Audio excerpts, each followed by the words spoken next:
All right, and welcome to Red Reviews number 11. I guess before we get started, I want to say thank you to everybody who watches this, and to make sure if you like what we're doing here, share it, subscribe, comment, all that stuff. Make sure people know we're here and that we're doing something. Yeah, smash that like button, bro. I cannot make myself say that. You smash that like button, hit subscribe, make sure to hit the notification bell so you know you're getting all the videos. I watch enough shit. And yeah, definitely I encourage people to be patrons. I'm a patron myself. I'm going to probably, once I kind of figure it out, I'm going to try to up what I do every month on my Patreon for you. So thank you. I don't really support any other Patreon accounts anymore, mainly just because the ones that I did support are kind of rather, no offense to them, but they're kind of rather large ones. And they don't need it. And one of them I don't actually even listen to anymore. So I highly encourage people to become patrons for sure. Yeah, I think not to promote this too much, but I think it's important to support shows or content creators who will make a difference in their day-to-day lives. Yeah, for sure. Absolutely. Not that the big creators, if everybody quit their supporting them, then suddenly, and to go to smaller creators, then they would be in dire straits. So don't don't necessarily do that, but just be, but basically, no, I had to kind of reconfigure some stuff, mainly just because I bought a car. Right. So I have a car payment again now. And so I had to kind of figure out, okay, what can I cut back in every month and so on. Bills just keep going up. It sucks. Yeah. But that never changes. Nope. That is the universal law of life for sure. So okay.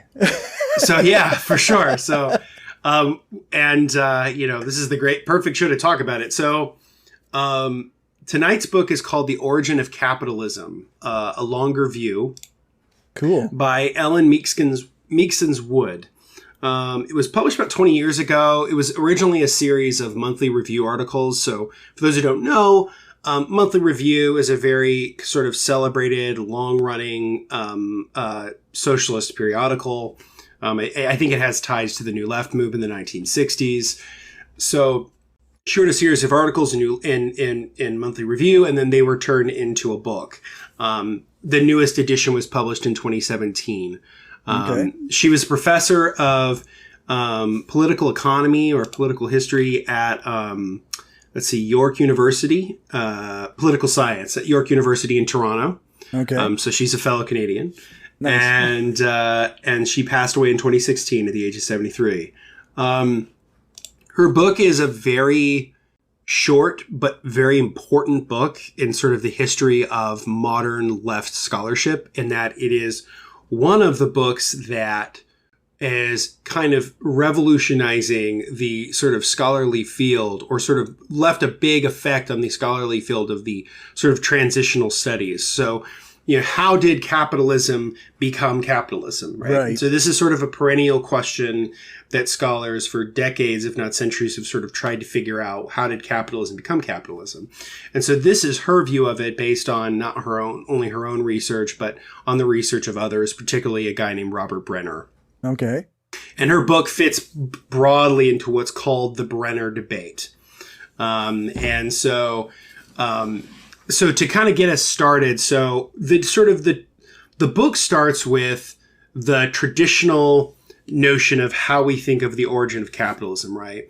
So generally, what most people think is of, and sort of a broader view of how capitalism became what it was and what it is something she calls the commercialization model. Okay. And this is something that goes back even to Adam Smith. It goes back to other writers like Max Weber, and then, of course, Karl Marx himself, because Marx heavily relied upon and learned from the works of Adam Smith and then another political economist named David Ricardo. So what is the commercialization model? So to give you a sort of a Cliff Notes version of it, the commercialization model essentially argues that the growth of urban areas, so cities, the growth of cities, mixed with the growing sophistication of financial instruments, and the growth of trade. All of those things kind of hit a tipping point that went from sort of pre-capitalist or sort of proto-capitalist societies that had some level of commodification, financialization, and so on, to become capitalist in the sense that it had commodities that were traded for surplus value, right? Now, the main issue with the sort of commercialization model, at least in Woods' estimation, is that it does not take into account the fact that capitalism is not something that is natural. So one of the byproducts of the commercialization model, which is even within Marx's own work, according to Wood, is this idea that sort of capitalism naturally arose out of these specific conditions. So you have the rise of cities, you have the rise of financialization, you have the rise of trade, and the rise of commodity production. And all of those kind of come together, and they make capitalism. Okay. Her argument is that what really happened, the reason capitalism happened, is not so much because of a sort of natural development of commercialized forces, but rather specific historical events that were predicated upon specific social relations. So to break it down, basically the traditional view is more sort of rooted in objective factors, whether it's like specific financial instruments or specific trade agreements and specific commodity production. Whereas hers is a much more sort of like, not say subjective view, but in some senses it is, in the sense that it's actually based on contingent historical forces. Okay. And so that's kind of the overview of the commercialization model. Now, my opinion is that the problem with the whole Brenner debate, because she's a part of it, right, breaks down into those two camps, whether or not certain things just sort of developed over time and then eventually became capitalism, or that capitalism was specifically developed based on specific historical circumstances that were based on specific social relations that changed. And my thinking on the subject is, why are we making the delineation? Yeah, why is there a dichotomy there? And the reason that she says there's a dichotomy is basically because if you look at sort of proto-capitalist societies, whether it's, and she cites like the medieval Florence and the Dutch Republic as sort of examples of proto-capitalist societies. Okay. So Florence is very important in sort of the development of sort of modern economic systems, in the sense that especially Florence is where modern instruments of financialization are developed. I think it's in Florence where dual entry accounting is developed. So dual entry accounting is super important. Everybody knows it and uses it regardless of whether they know it's what it's called. So basically what dual entry accounting is it shows you everything that's coming in, and everything that's going out on the one ledger. Yeah, and that's the exact way you budget. It's exactly the way you budget. Yeah. That's what dual entry accounting is, right? And so the Florentines really developed this during the Renaissance. Now, again, the Renaissance is a pre-capitalist society. Right. And so the reason that she makes a specific delineation is because her argument is there's an enormous difference between commerce and capitalism. And those are two different things. Right, right. And so the reason that she says that they're different is because you can have a society with money, you can have a society with markets, you can have a society with trade. Yeah. But it doesn't necessarily mean that it's capitalist. Right. What makes it capitalist? And for her, what makes it capitalist is the appropriation of a worker surplus labor with, in a market system. So that extraction of surplus value out of commodity production, that is capitalism. That is it, right? And, that kind of goes back to our earlier episode when we talked about Richard Wolff and democracy at work. Right. His idea is pretty much the same thing, which is that capitalism is really defined by who creates the surplus and who gets it. Yeah, that really seems like the kind of the core of socialism, right? Like, I guess maybe it's not common knowledge, but lots of people who are socialists think we can have markets, like you say, or like, we talk about running a business and the workers owning the money or getting the money from the sales or whatever, the production. So, that's not capitalism, but it's still money, markets, commerce, like you say.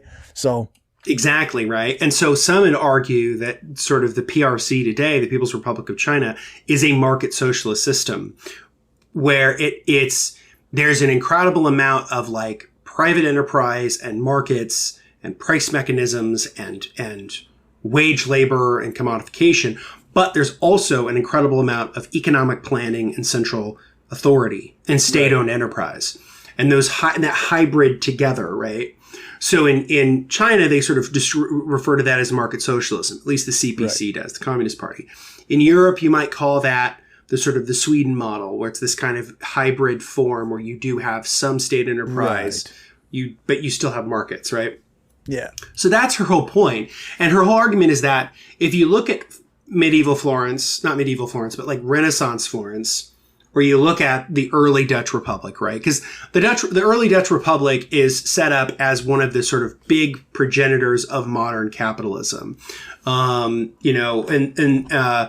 In earlier writings that I've read about, the rise of sort of the Enlightenment and the rise of capitalist societies, the Dutch Republic is one that fits into it because the Dutch Republic was not only economically liberalized in the sense that it had markets, it had trade, it had commodities production, but it also had a certain level of political freedom that other places didn't have. So, for example, in early Puritans who, before they came to the United States, a lot of them had lived in the Dutch Republic. They were sort of exiles in the Dutch Republic because the Dutch society, which is now the Netherlands, for those who don't know, had a certain level of religious liberty that England did not have.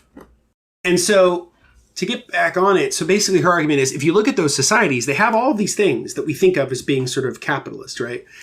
But they don't become capitalist societies until much later on, right?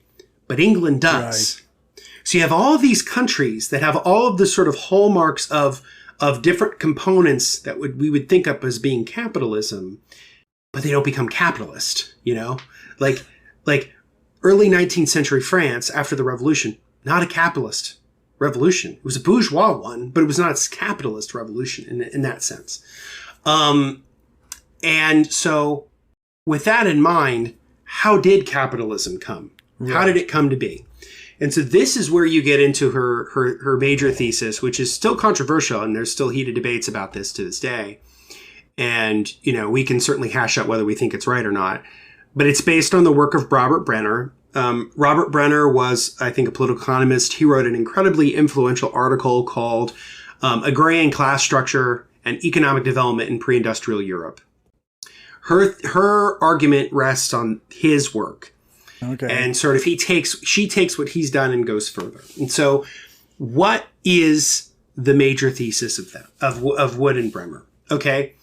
What it is, or Brenner rather, is that what actually developed capitalism, because England really was the birthplace of capitalism, kind of in their understanding, in the way that we think of capitalism in terms of commodity production, surplus value, that is all really based in England. Well, why does that happen?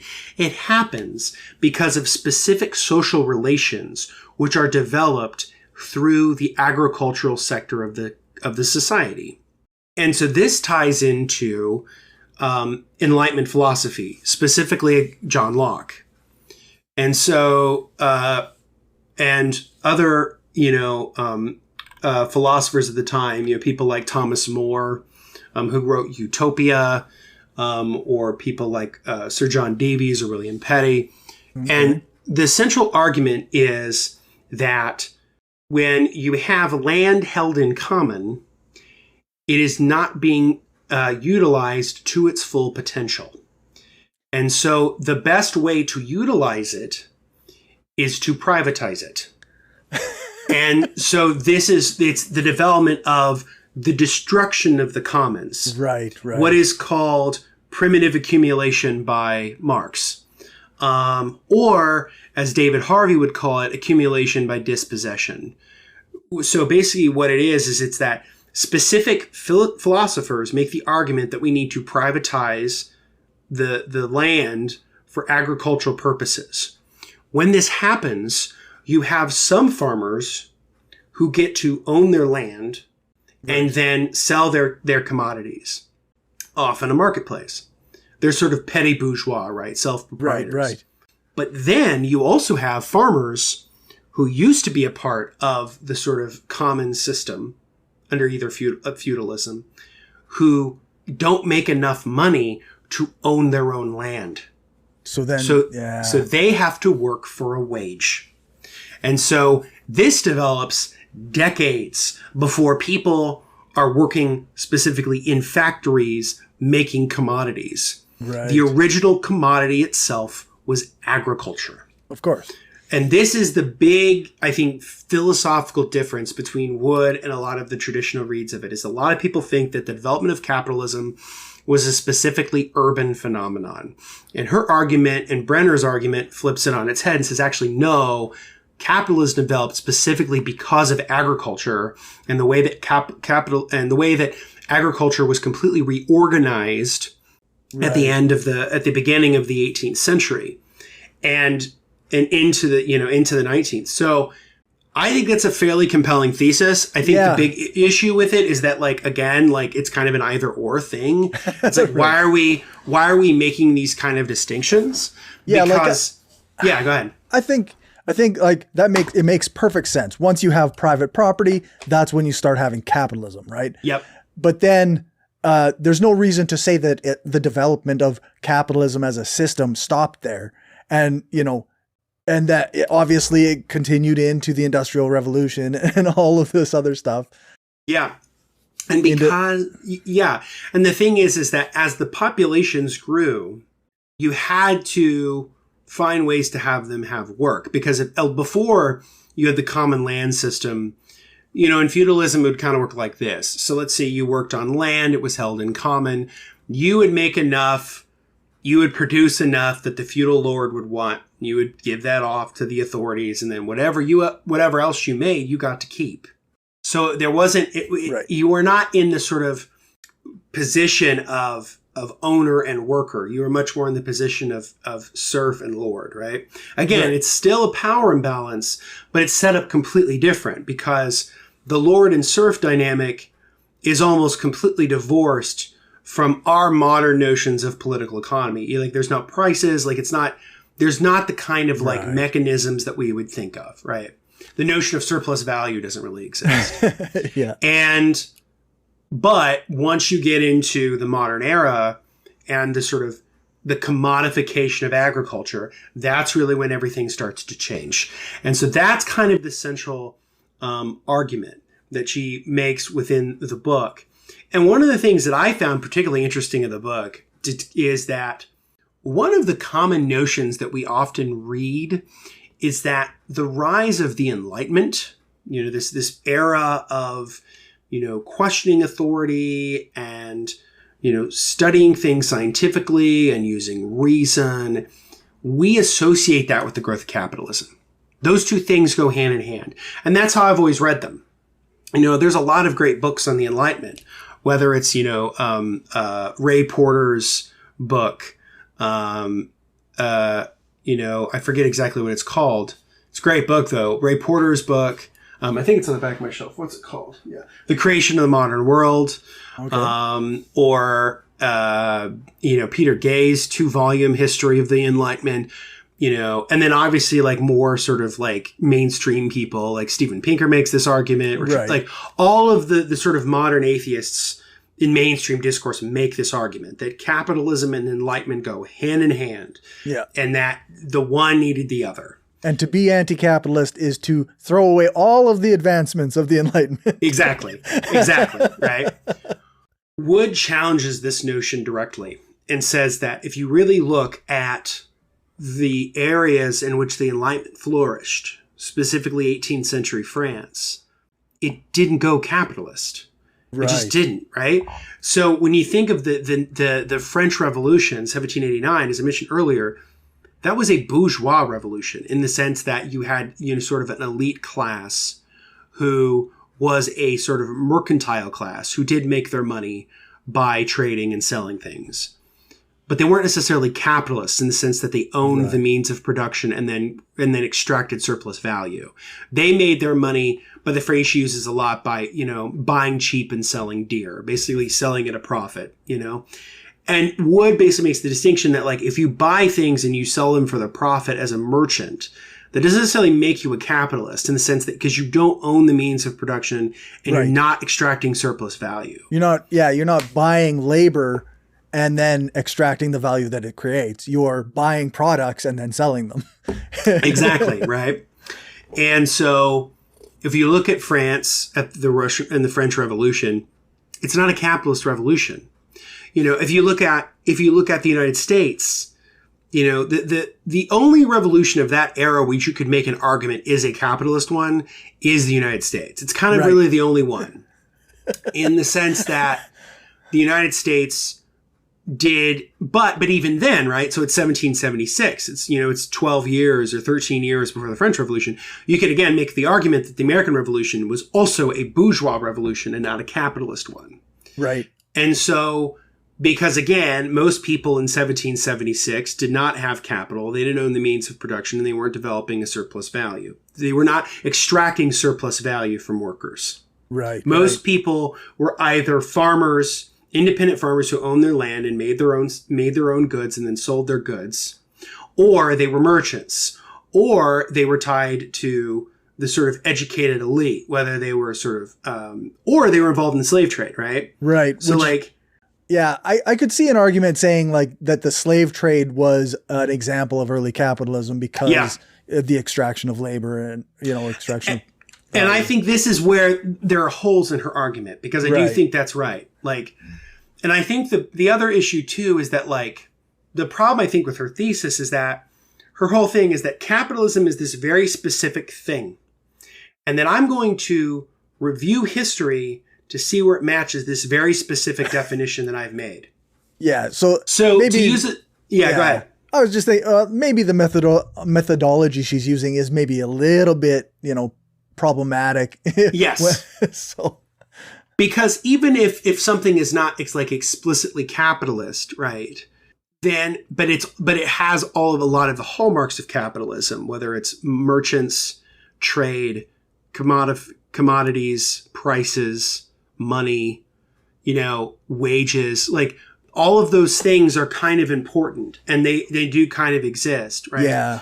So how much of what we call, factors of capitalism, how many are necessary and where is the line where it crosses, right?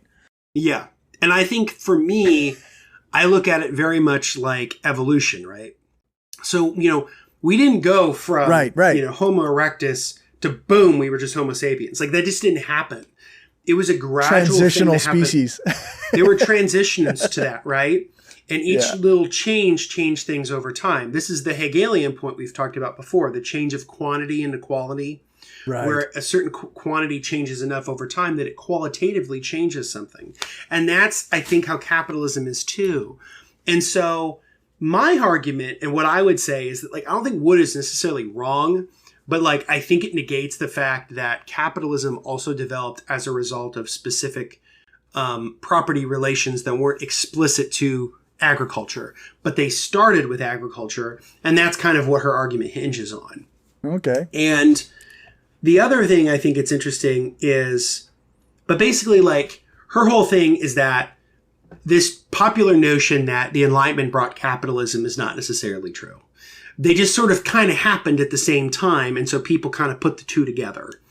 And her argument is, if you look at 18th century France, it's not capitalist. If you look at 18th century America, it has some capitalist stuff in it, or proto-capitalist, but it's not really capitalist, right? Capitalism is a very specific mode of production, which largely develops in the early to mid 19th century in England. It's a very, it's a very specific place, and then it spreads out everywhere else. And so I think the thing with the argument is it's kind of it's kind of like what we said. It's at what point do you cut off? At what point do you make at what point do you you say, okay, this is capitalism, right, and move on. I think the big problem with this is that I think it's fine. Like, I think it's important to make the argument that commodity production in agriculture is the main thing that really helped start capitalism, because it reset the social relations. Mm-hmm, mm-hmm. And I think it's important. I think the really big lesson to take away from her, which is, I think, very much a component of Marxist thought, because Wood was a Marxist, although she was not like a revolutionary Marxist. She was not a Marxist-Leninist. She does not sort of come out of the same tendency that, say, like I do. Right. And critics of her, particularly somebody like Louis Proyect, from Colombia, he is a revolutionary Marxist. So he critiques her from that perspective. Okay. He wrote a long article sort of critiquing her called The Brenner Thesis as Iberientalism, which is a word that he made up to describe Brenner and Woods' obsession with Spain, because Spain is another one, right? I kind of glossed over that, but a component of the book and in Brenner's ideas is Spain. So like Spain has this large empire. It has trade routes. It has markets, but it doesn't really become capitalist, And, right. but it kind of does. I mean, like, that's kind of the problem, is that, like, if you define capitalism by solely ownership of the means of production and surplus value, then yeah, it's like, but I think capitalism is broader than that. Like, I think, like, and it kind of becomes like a chicken and the egg thing, where it's like, what came first, like private property or right. commodification of private property, commerce versus private, like all of those go hand in hand. Like, the reason that they had to reset the property relationships was because they had to develop agriculture as a commodity, because it was being traded in a marketplace, because people were trading it, right? Right. If people were not selling things and trying to ship them halfway across the world, you wouldn't need to make commodities. There'd be no need for that, right? Yeah. Because people could be independent proprietors or independent farmers. So, like, in my opinion, like, I think her thesis is right, but it tells only part of the story. Right, I think the commercialization model is not wrong.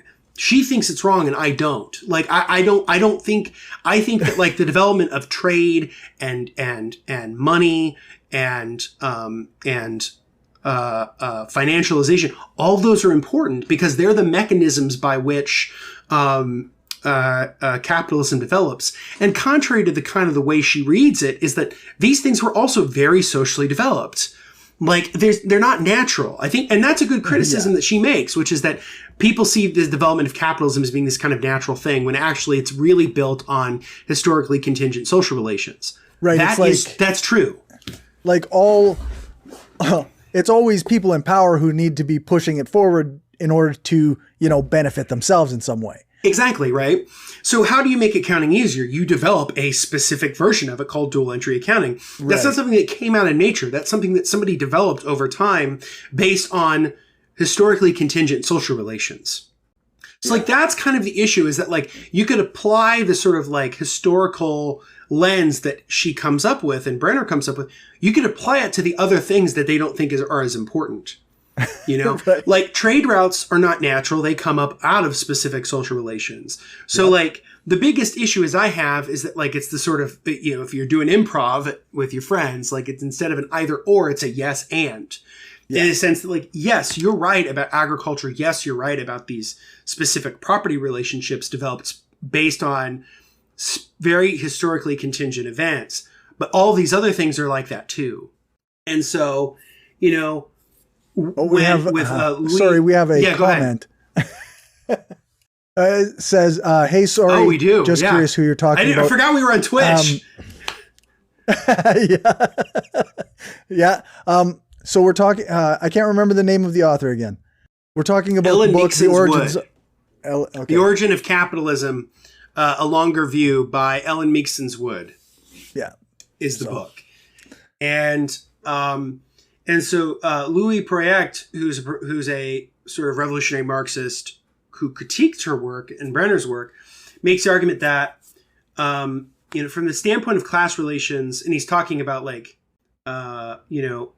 contemporary South Africa and colonial Spain have much in common. Capitalism is not about advanced technology. I think that's true. Until relatively recent times, a miner worked with a pick and a shovel. Nor is capitalism about freedom. It is about producing surplus value.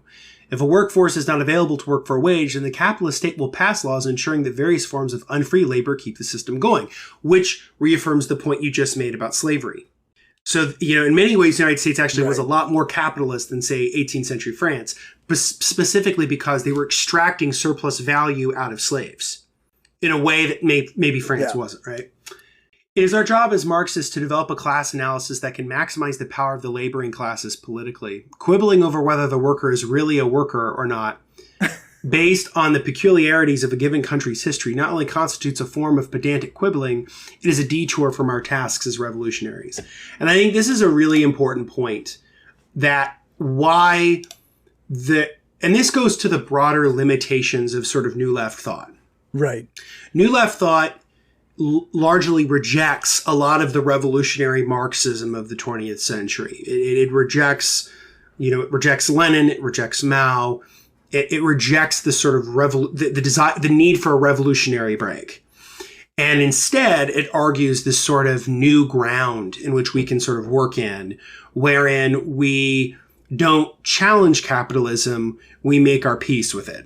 And that's kind of the bigger problem that I have with writers like her, people like Ernesto Laclau and Chantal Mouffe, a lot of these post-Marxist writers who think that, well, a lot of that Marxist or Leninist stuff is a little old hat. Maybe we need to give it like a new go and try to figure something else out. It's like, my argument is actually no. Like, this stuff is very important.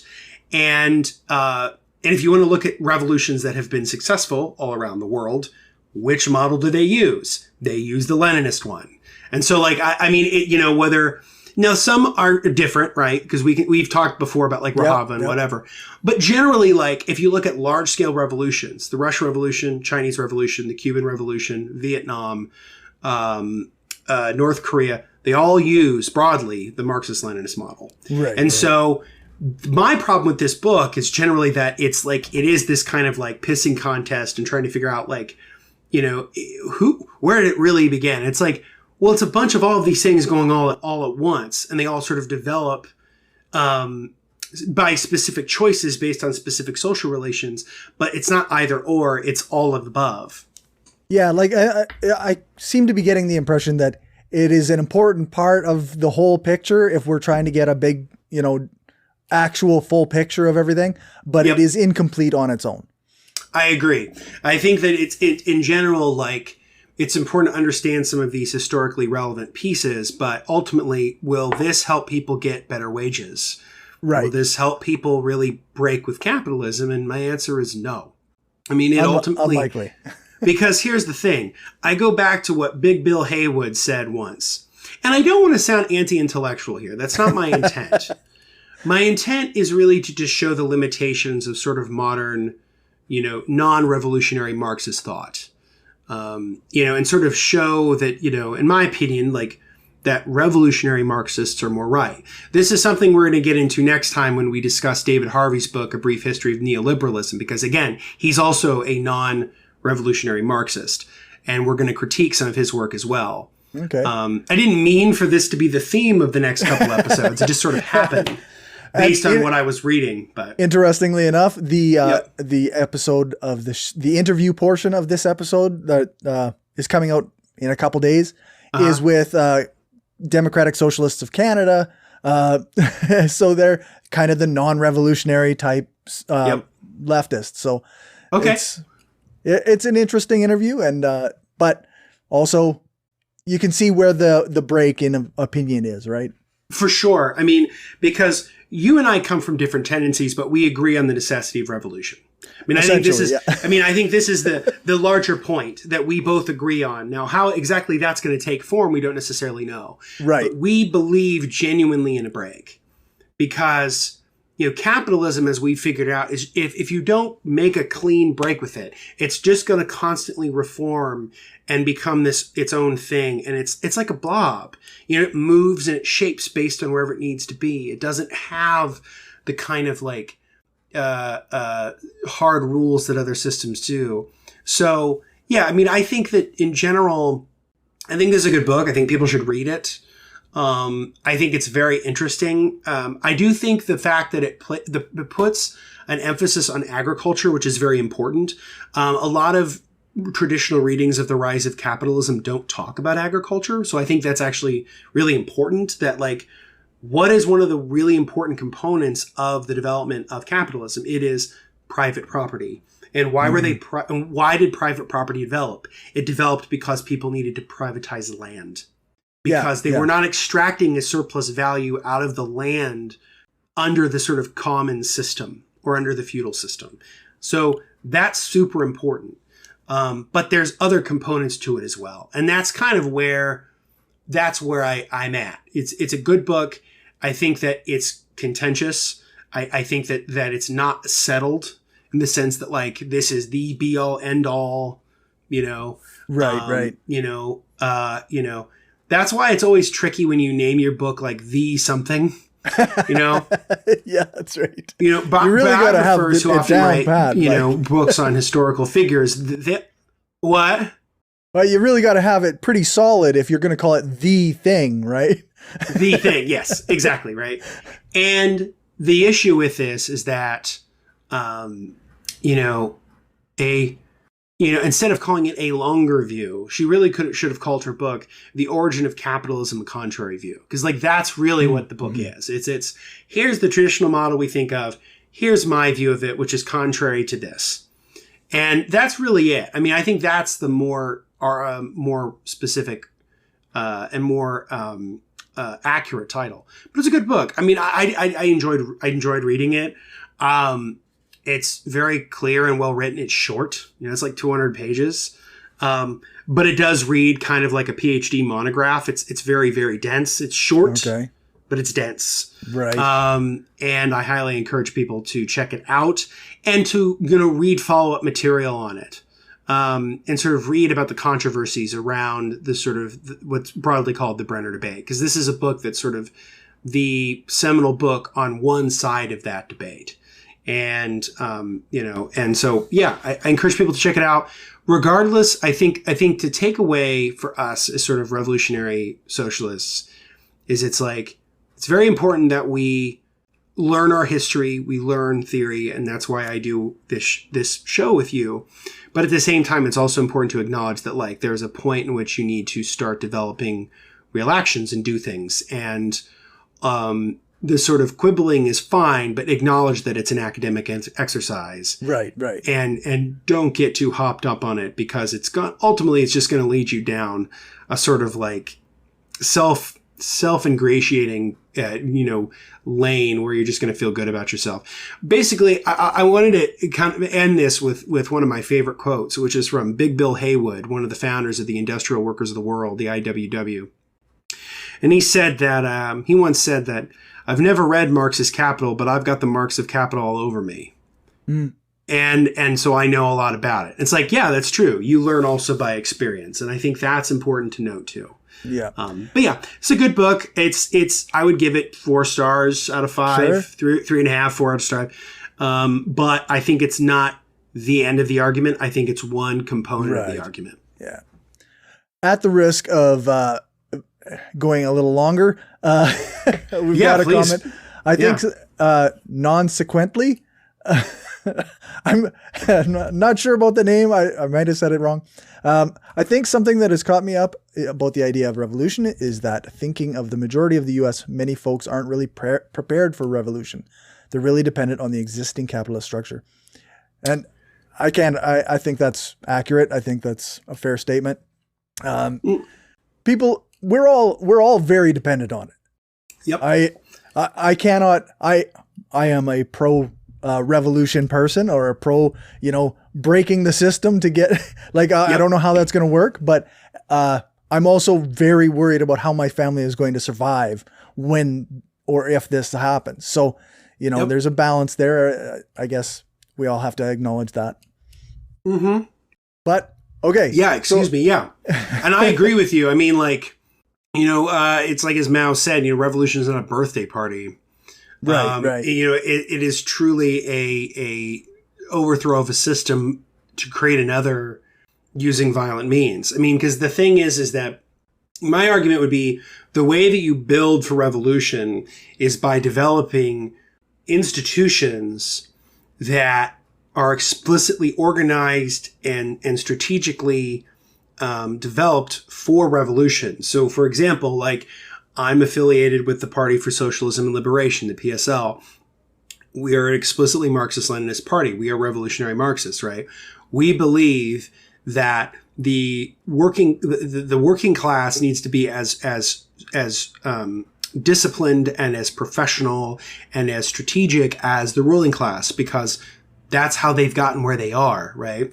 It's a class war and we're losing it. And so, in my opinion, the way that you get towards revolution is by building institutions that are outside of the state that exist to foment and develop the revolutionary energies that are required, and to become, because I am a Marxist-Leninist. So like you have a revolutionary vanguard, a vanguard party that exists to animate and educate the working class to foment that revolution, right? And so like so it's not a perfect view, but like that's the only way it's ever worked. Like yeah. Like that sounds very similar to like ideas from anarchists about building dual power, basically. Yep. Like you build a system outside of this existing system. You build, mutual aid networks. You build, groups that go out and repair roads. Like you just do shit that is not reliant on the current system, and it becomes a major threat to the existing system because you're already building this stuff and you don't rely on it. Exactly. And I think one of the ways is thinking about reforms, right? So like revolutionary Marxists are not necessarily, well, I don't want to paint with a broad brush, but like I'll say from my own opinion that like reforms are not necessarily a bad thing. Like if you can get a higher minimum wage, that's great. If you can get better workplace protections, that's great. If you can get universal healthcare, that's great. Like I'm not saying that's bad, but that can't be the be all end all. We're not going to achieve socialism merely by just reformism. You're not going to achieve. So that's kind of the Kautsky model, right? So Karl Kautsky, the leader of the Second International, the sort of intellectual leader of the Marxist movement directly preceding Lenin, that's what he believed, that if you elected enough people and you got them in power and they started to do reforms, it would over time, you would do enough of those reforms that you would basically build socialism from within. And ultimately, the problem with doing that is that the system wherein you can build socialism is also built and designed by the capitalists. So it can, for every reform it can give you, it can also take it away. Yeah. And if you need any indication of that, just look at the last 4 decades of neoliberalism and the complete rolling back of the social safety net, not just the United States and Canada, but around the world. And that's something we'll talk about next time when we talk about David Harvey's book. Nice. Okay. So we're going to wind it down here. Where can people find your other content? So people can find me at Justin Clark PH on Instagram. It's really the only social media I use. I post book reviews there and other stuff.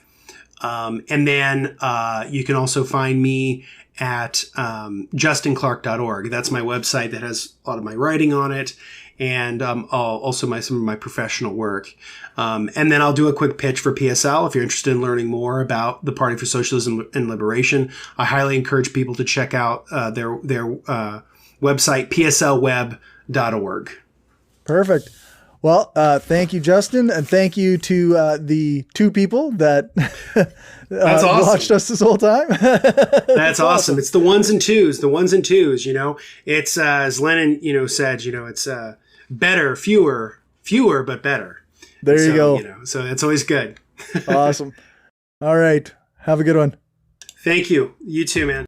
All right. That's all, folks. Thanks for watching and or listening. Remember to share this show with your friends and on the social media site that you use the most. I want to say thank you again to everyone who supports this show on Patreon. It's really appreciated, and it helps me spend more time on this and my other projects when I'm not at work so that I don't have to work as many gig hours.